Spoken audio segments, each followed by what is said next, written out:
Hello, and welcome to a History of the Russian Revolution, an educational history video where we will cover the basic background behind the 1917 Russian Revolution, as well as the revolution itself, up to and including the signing of the Brest-Litovsk peace treaty, which more or less ended World War I. This presentation was put together and edited by members of the School of Marxist Fundamentals, or SOMF, a book club hosted through Discord that you can find a link to in the video description. I hope everyone is having a good day today because we are going to get this started. The basic background to the 1917 revolution that we will go over is classes in Russia before the war, the 1905 Russian Revolution, what exactly is a Soviet, and what exactly is a factory committee.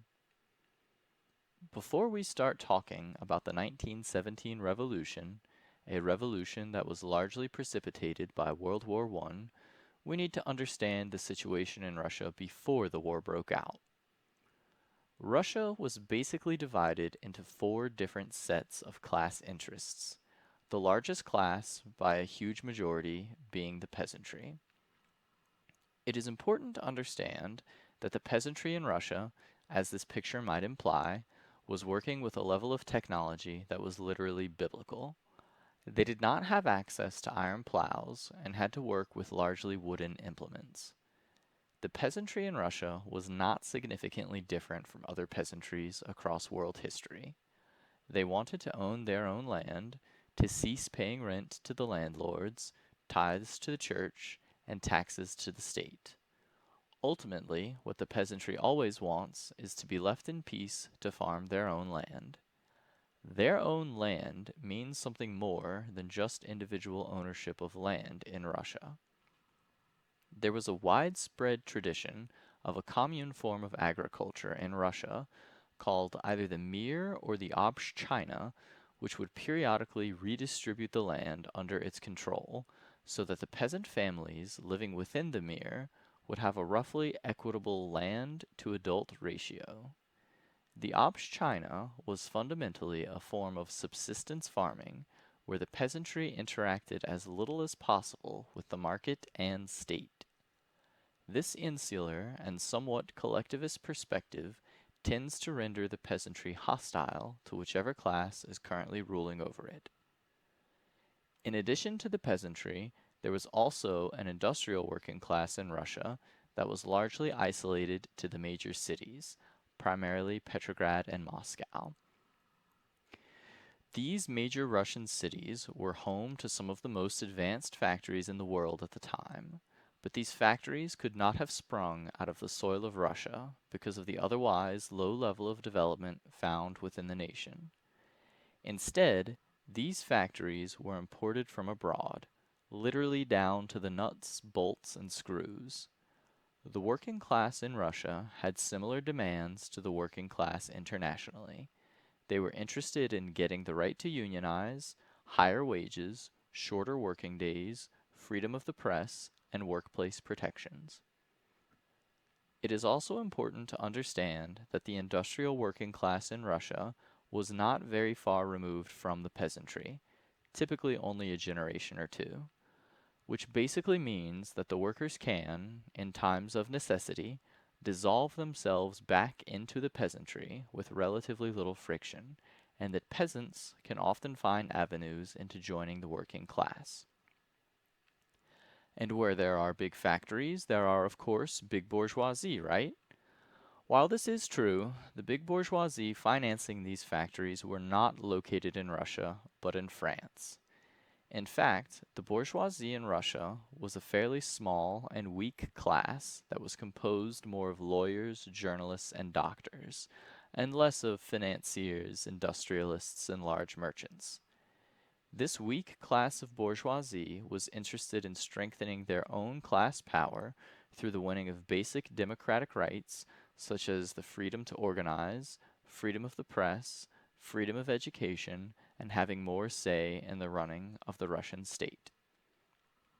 Which brings us to our last class interest in Russia, the landed class, which best expresses its power through the Tsar. This particular class was basically content with the way things were already going in Russia. They were supporters of the status quo. They enjoyed receiving rent and taxes from the peasantry to support their spending, of which a large portion went to finance the interest on loans received from France. One chief expenditure of the Russian state was on its armed forces, which were used to keep the working classes in line as well as fight various wars. To recap, the working class is isolated to the major industrial centers and have classical working class interests, such as fighting for unions, higher wages, and shorter hours. The peasantry is the majority class of the nation and wants to have full ownership of their land and an alleviation of taxes. The Russian bourgeoisie is a small and undeveloped class trying to fight for its basic political freedoms while being beholden to foreign interests. Lastly, the landed elite are a very boring lot who basically just want things to stay the way that they already are. Another important piece of background information to the 1917 revolution is the 1905 revolution, which is often called the dress rehearsal for 1917, due to the parallels between the two revolutions. Despite being called a dress rehearsal for 1917, the participants of the 1905 revolution were fighting as though it was the Russian Revolution. Indeed, until the 1917 revolution broke out, the 1905 revolution was referred to as the Russian Revolution, in the same way that we would today refer to the Paris Commune as the 1871 revolution. Both in 1905 and 1917, the class interests and alliances were fairly similar, and so was the broader historical situation that Russia found itself in. In 1905, the workers, peasants, and bourgeoisie were allied against the Tsar. You might find it strange at first glance that the bourgeoisie would unite with the workers and peasants, but the workers and bourgeoisie actually had some of the exact same demands to make from the Tsar, freedom of the press, for instance, whereas the workers and peasants only had a common enemy in the Tsar without sharing any common demands. The main catalyst for the 1905 revolution was the Russian naval defeat by the Japanese, which caused popular discontent in a similar fashion to the 1917 revolution erupting out of a Russia which had suffered constant defeat during World War I. The event that started the 1905 revolution was a popular demonstration in front of the Tsar's Winter Palace in Petrograd, which consisted of unarmed civilians and included women and children. The purpose of the demonstration was to present the Tsar with a petition to request various freedoms which had been drafted beforehand. The petition encompassed several requests, including the right to assemble, freedom of the press, the right to unionize, an 8-hour day, and most importantly, the setting up of a constituent assembly. The Constituent Assembly was to be a democratic body elected by universal suffrage to usher in a new system of governance akin to a constitutional monarchy like England or a strictly parliamentary system like America. This democratic governmental form was particularly important to the small class of bourgeoisie in Russia, which was again primarily made up of petty producers. It would have also been important to any small landholders in the countryside, but due to the dominance of the mir, there was relatively little support for such a government among the agrarian producers of Russia. This was recognized by the bourgeoisie of Russia, and efforts were made, after the 1905 revolution, to break up the mir and introduce private landholdings into the countryside, which would eventually be forced to amalgamate and boost agricultural productivity and support a larger industrial base for Russia. This was a strategy that Lenin basically supported during this time as well. After the 1905 revolution, the Constituent Assembly featured strongly as a demand made by all revolutionary parties, for reasons we will discuss later. It is worth emphasizing that the demonstration in front of the Winter Palace was just a peaceful, unarmed demonstration which contained men, women, and children, and was simply to present the petition to the Czar and await his response. His response was to open fire on the demonstrators, an event which was to go down in history as Bloody Sunday. The popular outrage sparked from this event provoked an immediate general strike in Petrograd, which saw the first formation of a Soviet. Without recapitulating the entire history of the 1905 revolution, the bourgeoisie of Russia basically realized that the workers and peasants had escaped their control and aimed blows equally against the Tsar and the bourgeoisie. As a result, the bourgeoisie abandoned the workers and peasants, became much more wary of them, and had more respect for the protection that the Tsarist state offered to the bourgeoisie. The Petrograd Soviet was dissolved in a most comical fashion that I will quote in full from Trotsky's biography by Isaac Deutscher. In the afternoon of 3 December, Trotsky presided over a meeting of the executive, which was to prepare the agenda for a plenary session of the Soviet, about to open. He reported on the government's latest strokes. The provincial governors had been given power to declare a state of siege. In some places they had already done so. Strikers had been threatened with heavy penalties, the newspapers which had published the financial manifesto had been seized, the Minister of the Interior was preparing to reinforce the ban on the socialist parties and to imprison their leaders. This time both Mensheviks and Bolsheviks proposed a general strike. In the middle of the debate, word was brought that a police raid on the Soviet was imminent. The executive resolved to go on with its business, but to send away a few members who, if the Soviet were to be imprisoned, would continue to act on its behalf. Those so chosen went, but came back. The building was already surrounded by guards, Cossacks, gendarmerie, and police. The executive then unanimously decided to stay put, but to offer no armed resistance against the heavy odds. It continued to deliberate. The trampling of boots and the rattling of sabers came nearer. From the hall on the ground floor, where delegates had assembled for the plenary session, there rose voices of angry protest. From a balcony, Trotsky shouted down to the delegates, "Comrades, offer no resistance. We declare beforehand that only an agent provocateur or a policeman will fire a shot here."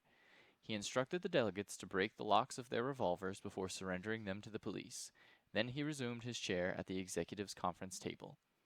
A trade union spokesman was just declaring his union's readiness to join in the general strike when a detachment of soldiers and police occupied the corridors. A police officer entered the room where the executive was sitting and began to read a warrant of arrest. It was now only a question of whether the Soviet would carry its own weakness and humiliation with dignity. Resistance was ruled out. But should they surrender meekly, gloomy-faced, without a sign of defiance? Trotsky's pride and his sense of stage effect would not permit him to preside over so flat and disheartening a scene. But as he could not afford any serious act of defiance, he could relieve the gloom of the situation only with humor. And so he turned the last scene of this spectacle into a witty burlesque of a bold performance. As the officer, facing the executive, began to read the warrant of arrest, Trotsky sharply interrupted him. "Please do not interfere with the speaker. If you wish to take the floor, you must give your name, and I shall ask the meeting whether it wishes to listen to you."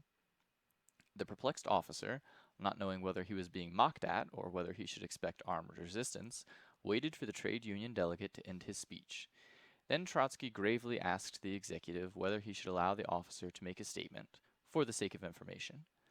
The officer read the warrant, and Trotsky proposed that the executive should acknowledge it, and take up the next item on its agenda. Another speaker rose. "Excuse me," the police officer, disconcerted by this unheard-of behavior, stammered, and turned towards Trotsky, as if for help. "Please do not interfere," Trotsky sharply rebuked him. "You have had the floor. You have made your statement. We have acknowledged it. Does the meeting wish to have further dealings with the policeman? No. Then please leave the hall." The officer shuffled his feet, muttered a few words, and left. Trotsky called upon the members of the executive to destroy all the documents and not to reveal their names to the police. From the hall below rose the clangor of broken revolver locks. The delegates were carrying out Trotsky's orders. The police officer re-entered, this time leading a platoon of soldiers. A member of the executive rose to address the soldiers. The Tsar, he said, was at this very moment breaking the promise of the October Manifesto, and they, the soldiers, were allowing themselves to be used as his tools against the people. The officer, afraid of the effect of the words, hurriedly led the soldiers out into the corridor and shut the door behind them. Even through closed doors, the speaker raised his voice. The brotherly call of the workers will reach the soldiers. At length, a strong detachment of police entered, and Trotsky declared the meeting of the executive closed. Thus, after 50 days, ended the epoch of the first Soviet in history. Once the Soviet in Petrograd was dissolved, the uprisings across the countryside were put down as they sprung up haphazardly and without direction and coordination from the cities. Perhaps the single most important historical product of the 1905 revolution was this first emergence of a Soviet. It is worth taking the time to talk about what a Soviet actually is. Many people will be familiar with the fact that Soviet is just the Russian translation of council, but this does not tell us very much about what a Soviet does. To understand what a Soviet does, we need to look at the origins of a Soviet. If we imagine that a factory or workplace goes on strike by itself, it will need a strike committee in order to coordinate things like protest songs during a picket line, as well as any sort of medical aid that might be required, in addition to making sure that the strikers have food and water during the strike. In short, the strike committee is composed of strikers, run by strikers, and run for the strikers in order to meet the social needs of the strikers while they are on strike. If you imagine that, instead of a single workplace or factory being on strike, that all of the workers of an entire city go on strike, this city will need its own strike committee to coordinate the activities of the general strike and will now be required to administer to the social needs of an entire municipality instead of a single workplace. The strike committee begins to assume political functions such as coordinating transport and communication between strike centers, controlling security to ensure scabs and spies don't cross picket lines or infiltrate key positions, controlling food distribution for the entire municipality. If the strike committee starts to struggle to seize political power for itself, it has crossed the Rubicon from simple strike committee and become a fully fledged Soviet. So, a Soviet is composed of the working class, run by the working class, and run for the working class in order to meet and expand human needs. Soviets, also sometimes simply called workers' councils, and these are different from factory committees.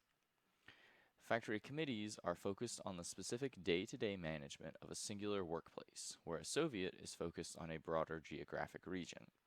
Factory committees are how the working class controls individual economic units of production, specific workplaces and factories, while the Soviet is how the working class exerts political control over geographic regions.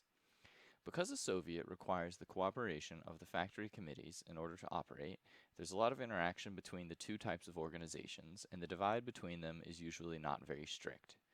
The specific details on how elections to Soviets are conducted can vary, but the hallmarks are that the working class is the only constituent to the Soviet or factory committee elections, and this eligibility can be determined either through union membership or occupational requirements. Typically, some form of instant recall of representatives is also instituted, such that rogue delegates or delegates that no longer represent the changing will of the working class can be replaced with more suitable persons. The next piece of background information is perhaps the most significant factor that contributed to the outbreak of the 1917 revolution, World War I. Given Russia's relatively underdeveloped state as compared to the other combatants of World War I, Russia was almost entirely dependent upon Allied support to wage an effective war effort.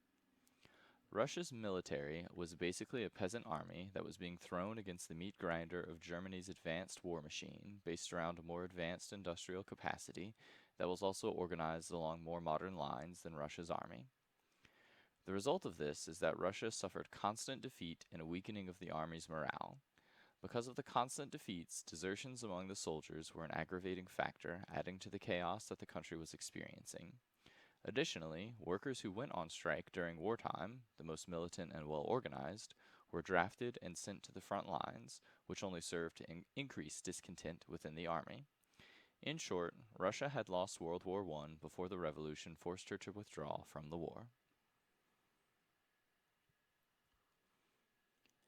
Having talked about the historical and objective factors that contributed to the outbreak of the 1917 Russian Revolution, let's take a look at the political parties that gave expression to the various class interests, starting with the working class. The working class was best represented by the Bolsheviks and Mensheviks. Collectively, they were members of the Russian Social Democratic Labor Party. The peasantry was best represented by the Socialist Revolutionaries, which was often abbreviated to SRs, which in Russian is pronounced Essaires, and the bourgeoisie was best represented by the Constitutional Democrats, or Cadets. The Bolsheviks and Mensheviks were mostly based in the industrial cities of Russia, and their basic outlook was that the coming revolution in Russia was to be a capitalist revolution which would create a democratic society like England or America.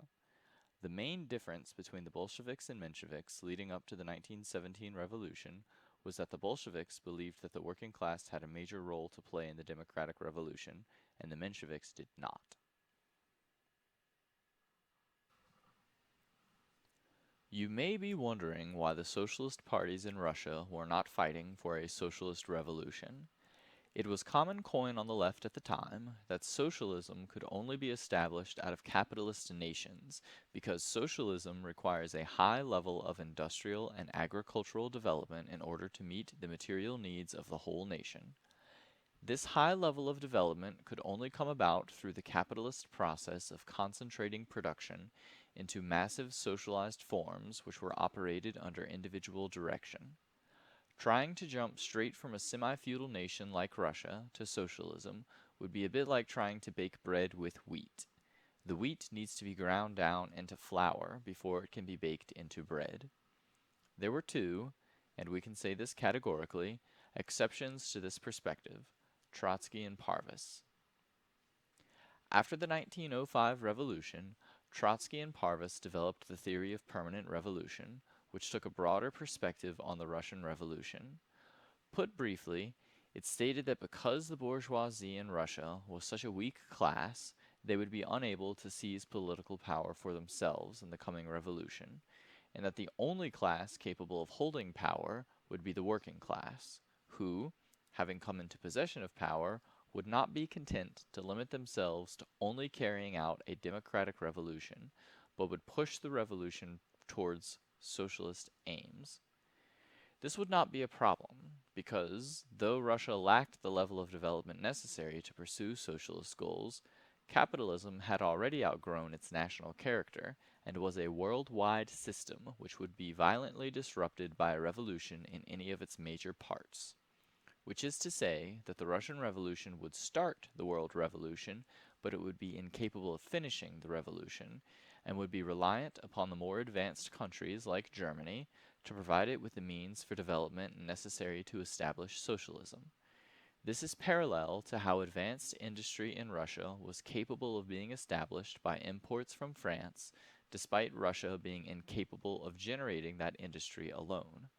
The political events of the 1905 revolution, where the proletariat came to the forefront as the bourgeoisie retreated to the background, along with the economic reality of Russia importing advanced factories from France, were the historical backdrop which informed this theory. Lenin eventually shared this perspective when he returned to Russia in April 1917. The Socialist Revolutionary Party was the party of the peasantry, and because it sprang from the soil of the peasantry, it was a largely amorphous party with an ill-defined program, mostly revolving around various land distribution schemes. The Socialist Revolutionaries, or Essaires, was similar to the RSDLP in the sense that it too had a split within it. Unlike the split between the Bolsheviks and the Mensheviks, however, the split in the Essair party was not as explicit and took more time to develop fully. Prior to the 1917 revolution, the party of the weak bourgeoisie, or the Liberal Party, was the Constitutional Democrats, often called Cadets. After the February Revolution, all of the monarchist parties joined the Cadets, since they had nowhere else to flee to. In the context of Tsarist Russia, a party calling explicitly for a constitutional democracy was a fairly left-leaning party at the time, especially if we recall that this is basically what the Bolsheviks and Mensheviks imagined themselves to be fighting for as well. Having covered the necessary background, we finally move to the 1917 revolution itself. The basic chronology that we will be covering starts with the February Revolution, moves through to the April Days, which was essentially a quarter insurrection, followed by the June Offensive and July Days, which were a half insurrection, leading to the Moscow State Conference and the Kornilov Affair. Sprinkled throughout all of these events will be the revolt of the peasantry, with everything finally culminating in the October insurrection, which puts the working class in a position to end World War I with the Treaty of Brest-Litovsk. So, with Russia reeling from military defeat after military defeat, and having a generation of workers who have a living memory of Soviets and revolution, the level of popular discontent was quite high. On February 23rd, International Women's Day, the women demonstrators in Petrograd marched to the factories to call the workers out on strike against the war and the Tsar. Sporadic encounters with the police were had at this time, and plans to broaden the strikes the following day were made. On February 24th, the strike call went further, and instead of regular police officers, Cossacks, who were essentially privileged land-owning peasants, were called into the streets to try and control the workers, but the Cossacks proved ineffective for this task because they too were war-weary and basically served as a symbolic function rather than engaging in serious bouts of repression. By the 25th of February, the strike has been made general and engulfs the entirety of Petrograd. In response, the authorities call on the infantry to control and suppress the strike, and the two groups, the workers and soldiers, who are basically the peasants dressed up for war, begin to fraternize with one another and military discipline starts to break. On the 26th of February, the general strike has transformed into an insurrection as the strikers start to seize government buildings. The authorities give the order to the infantry to shoot at the strikers, and the infantry refuses to fire upon the workers, leading to the ultimate success of the insurrection and toppling of the Tsarist government on February the 27th. During the general strike, with the memory of 1905 still fresh in their minds, the workers constructed Soviets to direct the affairs of the insurrection. At the head of these Soviets stood the Executive Committee of the Soviets, which was composed primarily of Mensheviks and esaires, who basically believed that this Russian Revolution was to be a bourgeois democratic revolution, and that the workers had no part to play in the revolution. So the first act of the Executive Committee of the Soviets, upon the successful conquest of state power by the workers, was to try and hand this state power over to a provisional government set up by the Duma. The Duma was an old Tsarist consultative body. Now, the Duma was basically composed of members of the Cadet Party, the liberal bourgeoisie. So it makes sense that the Mensheviks would want to hand the power over to them, since they saw the revolution as naturally leading to this outcome anyway. But the provisional government formed by the Duma understood that the insurgent workers would be hostile to state power concentrated in the hands of the cadets. The workers wanted the power to go to the Soviets. The provisional government feared that if they took the state power being offered to them by the Executive Committee of the Soviets, the workers would continue their insurrection and depose and execute the members of the provisional government. The provisional government was only persuaded to accept the state power because the Executive Committee of the Soviets threatened to step aside and let the workers seize power directly. What basically occurred is that the workers seized the power, gave it to the Executive Committee of the Soviets, who feared to hold the power, and passed it along to the provisional government, who in turn feared the power as well.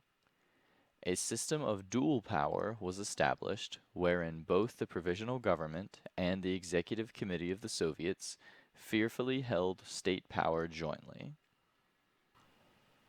So what was the Bolshevik Party up to during this period of time?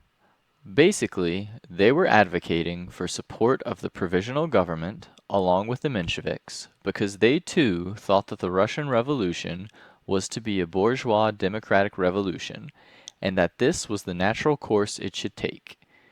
Additionally, they were, as were the Mensheviks, now supporting Russia's involvement in World War I, because after having had their revolution, they were now a liberal democracy, and the war was going to defend the revolutionary gains that had just been won. It was during this time that Bolsheviks like Kamenev, Stalin, and Muranov were calling for a unification between the Mensheviks and the Bolsheviks, since their differences seemed to have evaporated during the course of the revolution. Then Lenin arrived from abroad in April and threw a bomb into the Bolshevik Party, which nearly split the Bolshevik Party, and not for the last time. Lenin's April theses asserted that the present Russian Revolution was to be a workers' revolution, and that the power properly belonged into the hands of the Soviets. Additionally, it was argued that the present war was started with imperialist aims, and that those aims had not changed merely because of the revolution in February, and that it was every revolutionary's duty to oppose the war, demand all power to the Soviets, and land to the peasantry. Lenin fought vigorously and almost entirely alone within the Bolshevik Party to force acceptance of this new policy, which was accepted with reluctance and skepticism by the leaders of the Bolshevik Party, who either feared that the revolution would remain isolated to Russia, or didn't understand that the spreading of revolution beyond Russia would help to solve the problems of socialist construction within Russia. Lenin had an international perspective and saw that Germany would be incredibly destabilized in the event of a workers' revolution in Russia, and he refused to let this opportunity pass by. This brings us to the April days. Having had the month of March to acclimate to the new situation, the provisional government issued a note in April which reiterated that Russia was still committed to carrying out the war until victory was achieved in line with the original war aims. Given that the February Revolution was primarily waged as an attempt to end the war, this naturally outraged the soldiers, who then waged a quarter insurrection against the provisional government by demonstrating, arms in hand, in favor of peace and against the war in front of the building of the provisional government, while demanding that all of the capitalists within the provisional government be ousted and replaced by socialists. The provisional government was incensed, and a civil war nearly broke out, as street fighting seemed inevitable between the forces of the provisional government and the demonstrating soldiers. It was only with the intervention of the Executive Committee of the Soviets, which issued orders to the soldiers to stand down, that a crisis was averted. During this period of time, Russian manufacturers were instituting a system of rolling lockouts as an attack upon the working class of Petrograd, which also caused supplies to run thin for the army and country more generally. The Soviets were forced to order the factories open to prevent the situation from worsening. It is in this way that the Soviets were obligated, against their will, to assume power over the military and industrial apparatus of the nation. The provisional government, for its part, was none too pleased to see the Soviets gaining this power, and they demanded that socialists directly participate in the provisional government, so that political responsibility for the war could be shared out, a demand which was agreed to. This leads us to the incident of the June offensive. As the time passed into May, the Entente governments began placing extreme pressure upon Russia to ramp up their war efforts, threatening to cut off supplies and loans, stating that enough time had passed since the revolution that they should be capable of engaging in an offensive action once more. So the Russian generals drew up a plan for a new offensive, which was to take place in June.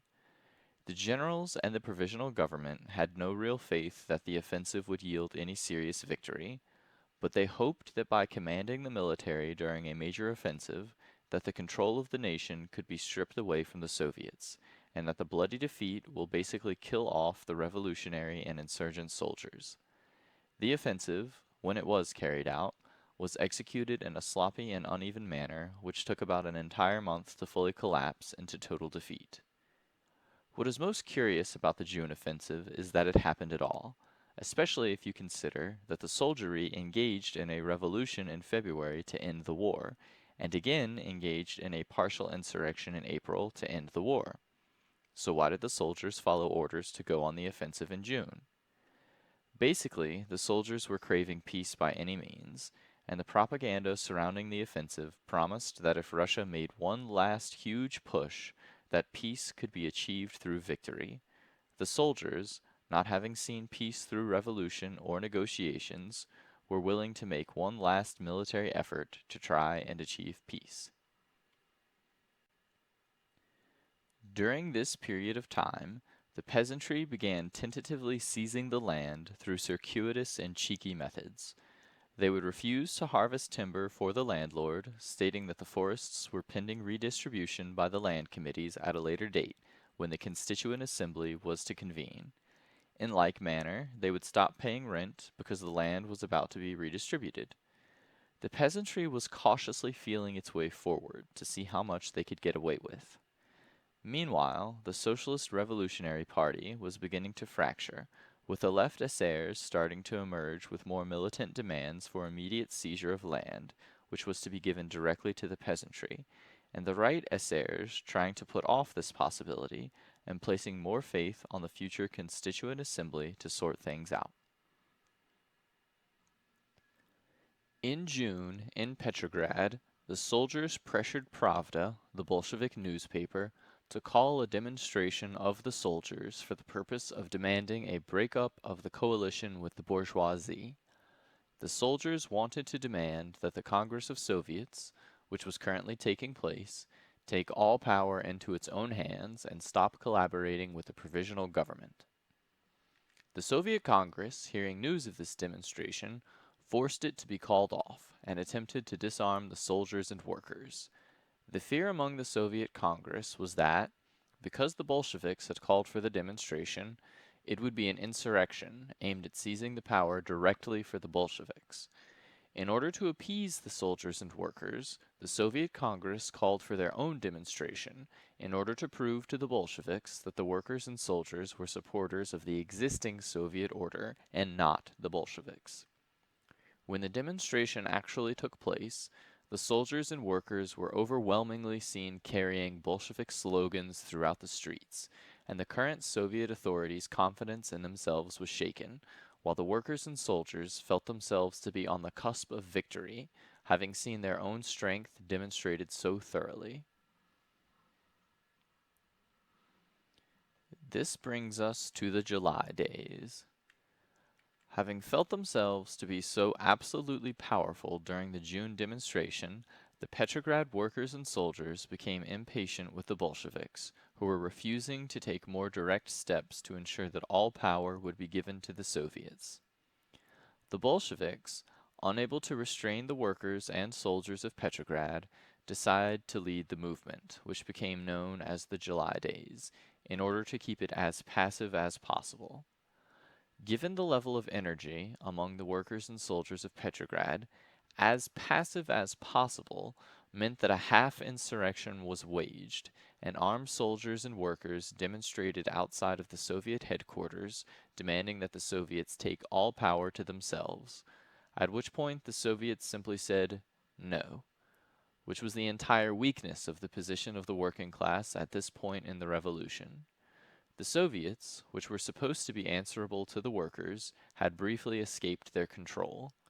The next step that the workers needed to take was to recapture the Soviets through the mechanisms of Soviet democracy, recalling delegates, demanding new elections, etc. The Bolsheviks understood that the Soviets would not agree to seize the power, and knew that the task of the day was to seize control of the Soviets first, so that there was an organ of workers' power that would be willing to seize the power. Without the Soviets to claim power for the workers, there was no other possible organ to take the power. Having failed in their half-insurrection, the Bolsheviks did their best to peacefully guide the movement down. Unfortunately, the Soviet was able to use the appearance of armed soldiers and workers outside of their headquarters as an excuse to order firing on those workers and soldiers.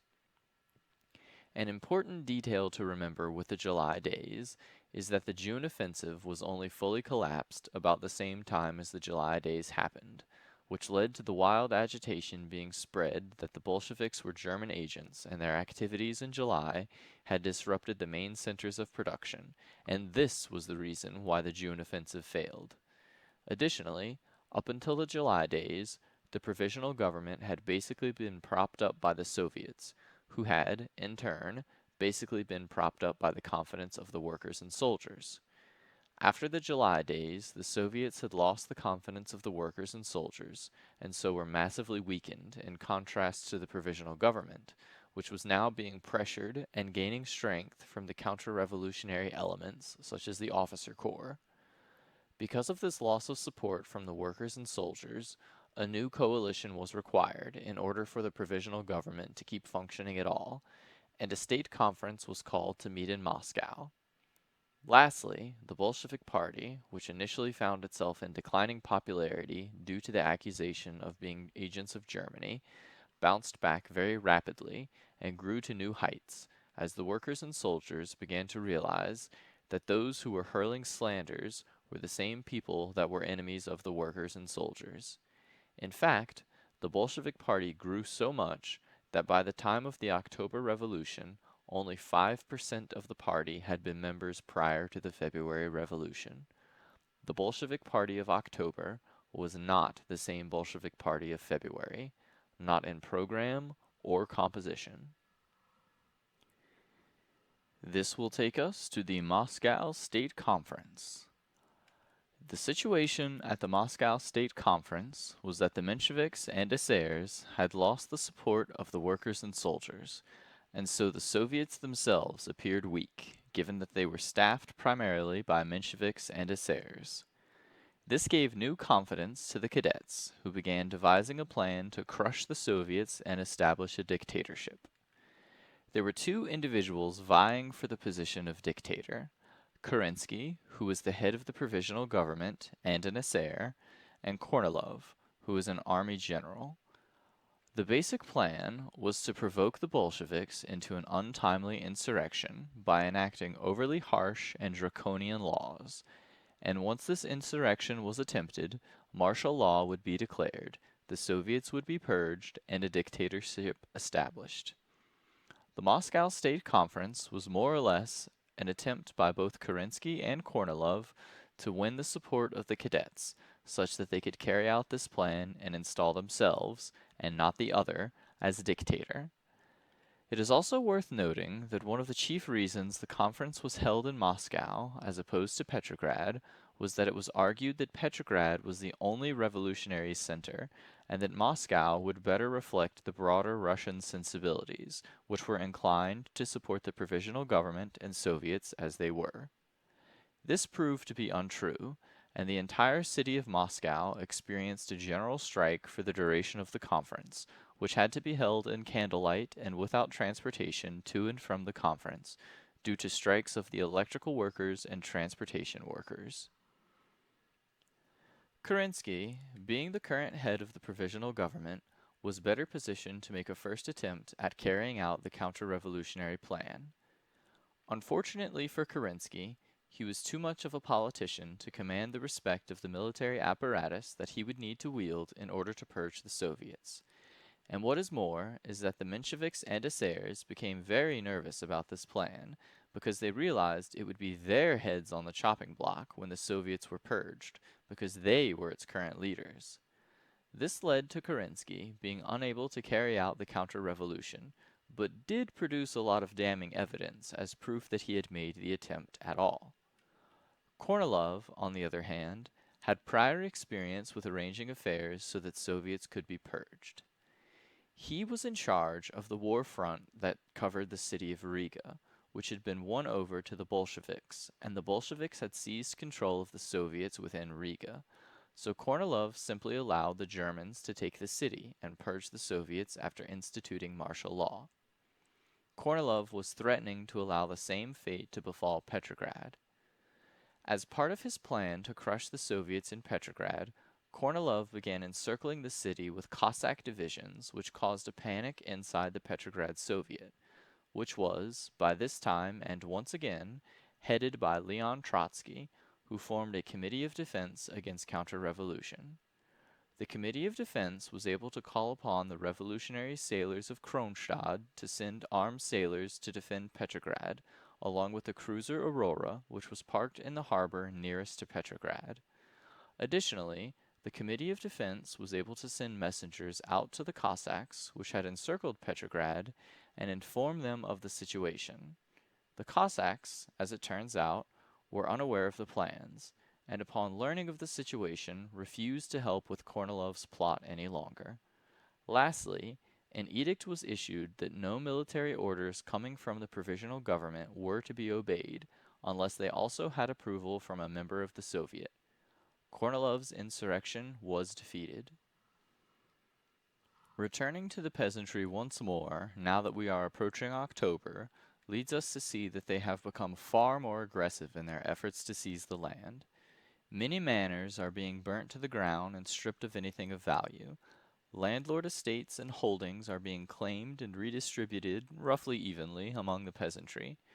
The provisional government tried to send troops out to pacify these movements, but those troops are also simply conscripted peasants, and so useless for the task. Because the cities have escaped the control of the ruling class, they cannot be used as a point of support from which to exert the leverage necessary to suppress the peasant insurrection. Additionally, the peasantry is receiving political leadership from the urban working class, allowing them to act in a more coordinated fashion than would normally be the case. You may be wondering why we have only talked about the peasantry in brief interludes between the revolution taking place in the industrial centers. And that is because the peasant movement was wildly uneven in its structure and lacked any particularly unifying narrative. Some peasant areas had violently seized their own lands much earlier than this point in time, and other areas had yet to make humble demands of their landlords by now. But on the average, the state of affairs in the countryside by this time was that of open insurrection. One of the results of the Moscow State Conference was to call for the formation of a pre-parliament to serve as a new coalition form so that the provisional government could continue functioning. The Bolsheviks had another internal party struggle over whether or not to participate in the pre-parliament, with the faction of Trotsky and Lenin ultimately winning out in favor of boycotting the pre-parliament as a step towards seizing power through the Soviets. Meanwhile, the Bolshevik strategy of slowly winning majorities in the Soviets has by now started to pay off, as they hold the majority in Petrograd, Kronstadt, and Moscow. The Central Executive Committee of the Soviets no longer reflects the makeup of its lower bodies, and the Petrograd Soviet demands that a new Congress of Soviets be called to elect a new CEC, where the Bolsheviks are confident that they can win a substantial number of members. The CEC, aware of this fact, refuses to call the Congress. So, in response, the Petrograd Soviet calls for a Congress of Northern Soviets, which encompasses, among others, Petrograd, Moscow, and Kronstadt, basically the most important Soviet bodies, who then proceed to call for the Congress of Soviets to meet on October the 20th. The CEC, not wanting its authority usurped, instead calls for the Congress of Soviets to meet on October the 25th. On the military front, Trotsky transformed the Committee of Defense, which was used against the Kornilov uprising, into the Military Revolutionary Committee, in response to the Petrograd garrison being requested to be sent to the front. This request was merely an attempt to disarm the Petrograd Soviet, and the Military Revolutionary Committee countermanded this order. The Military Revolutionary Committee also began the work of making contact with all of the soldier sections of the Petrograd Soviet in order to gauge the temper of the soldiers as it related to staging an insurrection to place power in the hands of the Soviet. The MRC was also the center from which the Workers' Red Guards were able to arm themselves.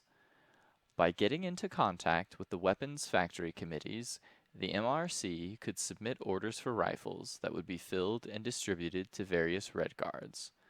Finally, a series of mass meetings were called for the 22nd of October, in favor of transferring all power to the Soviets so that the strength of the movement could be measured. Once these meetings took place, it was realized just how overwhelmingly in favor of seizing the power for the Soviets the workers and soldiers were.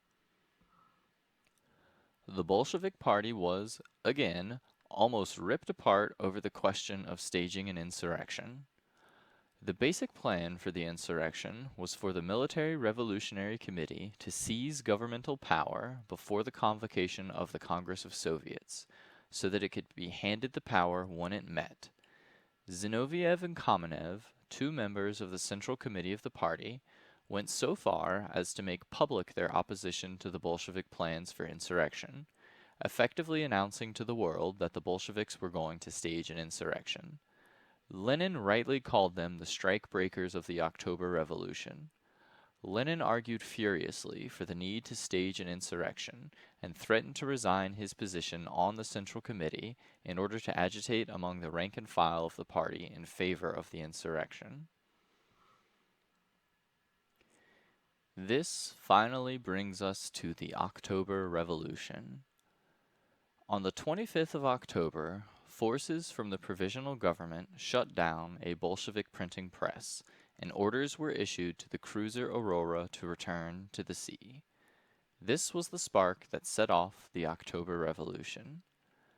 The basic character of the revolution was that the MRC would dispatch Red Guards and soldiers to various positions of importance, such as telephone offices, bridges, printing presses, police stations, prisons, garrisons, governmental buildings, etc., and they would simply assume command of them. So great was the trust in the Soviet authorities that their forces could bloodlessly seize control of the most important positions of governmental power. The only complication came with respect to seizing the Winter Palace, the seat of the provisional government. Instead of a head-on assault with overwhelming numbers, a more convoluted plan was concocted to take over the palace. The end result remained the same. The Winter Palace fell under the control of the MRC, but only after much delay.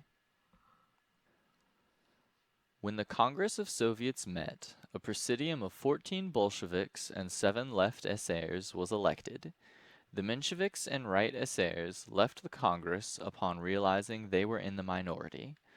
The Congress accepted the transfer of all power to the Soviets, made an immediate peace proposal to the governments and peoples of the belligerent nations, calling for no annexations or indemnities, while simultaneously not making an ultimatum of this, given that Russia needed peace at any price. Land was transferred to the peasants who occupied and worked it, with private property in the land being abolished, and the convocation of the Constituent Assembly was planned for. It is worth taking a moment to dwell upon the decision to give land directly to the peasantry.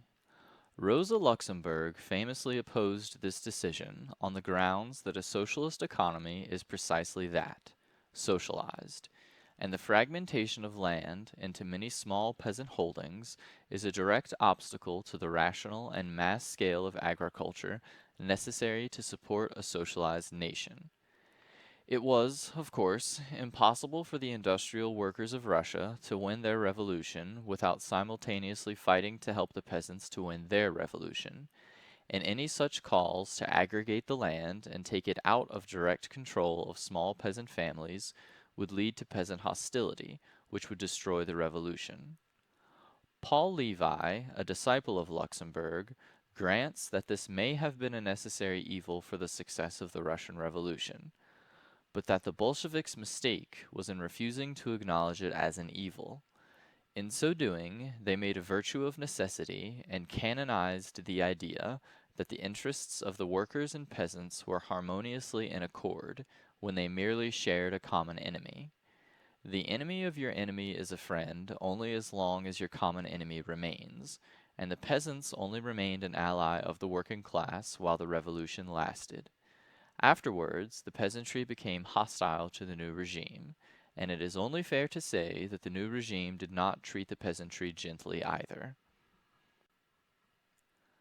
The left esaires refused to participate in the new CEC of the Soviet, which left the Bolsheviks holding power alone.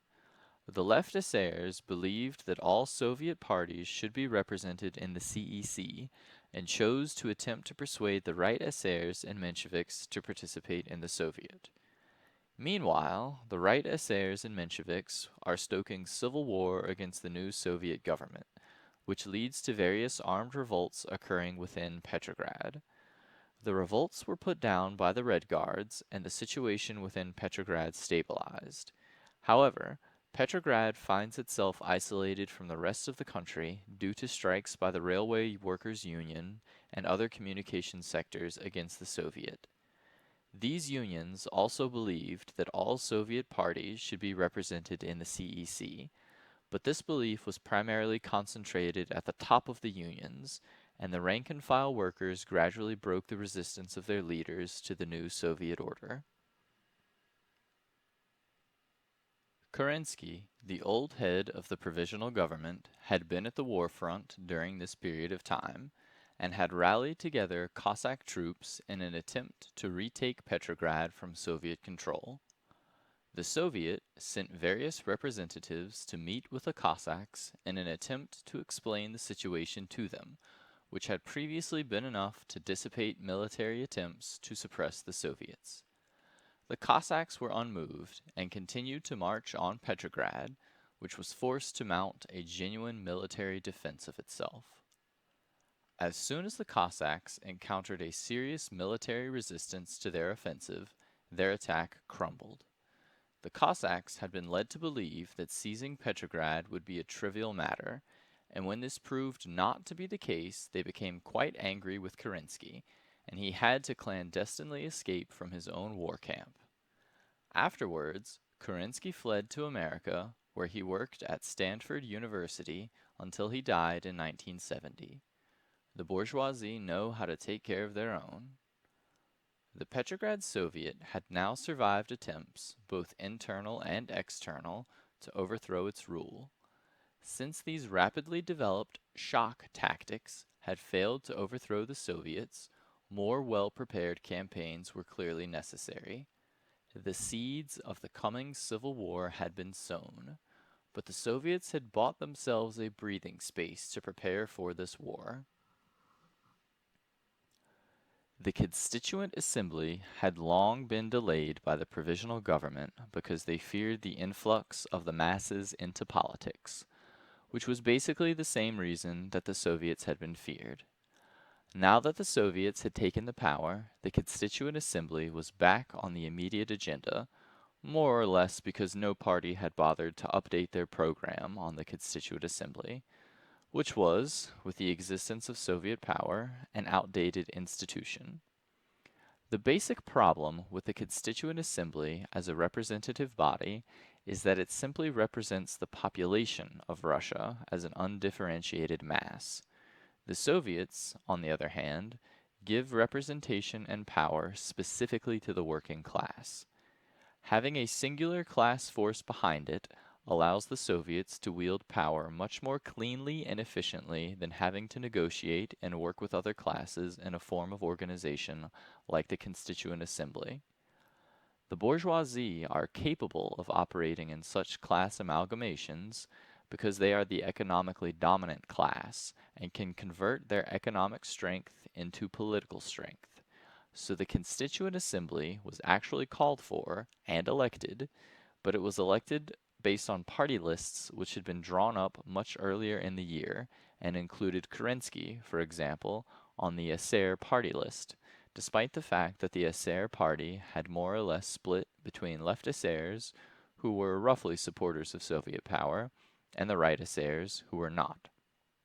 The Constituent Assembly did not award a majority to the Bolsheviks, and Soviet forces disbanded it on the first day that it assembled, which earned the Bolsheviks everlasting international ire for their opposition to democracy. Having secured the power and dispersed all alternative methods of government, the Soviets now had to deal with the most pressing issue, which was basically responsible for the revolution in the first place: the war. Russia's military was in a state of absolute chaos, with the armies simply abandoning their posts and returning home en masse. There was no possible way that the Bolsheviks could effectively defend themselves from Germany, so they had to sue for peace. The main problem is that the German High Command also knew this fact and presented extremely onerous terms for the peace.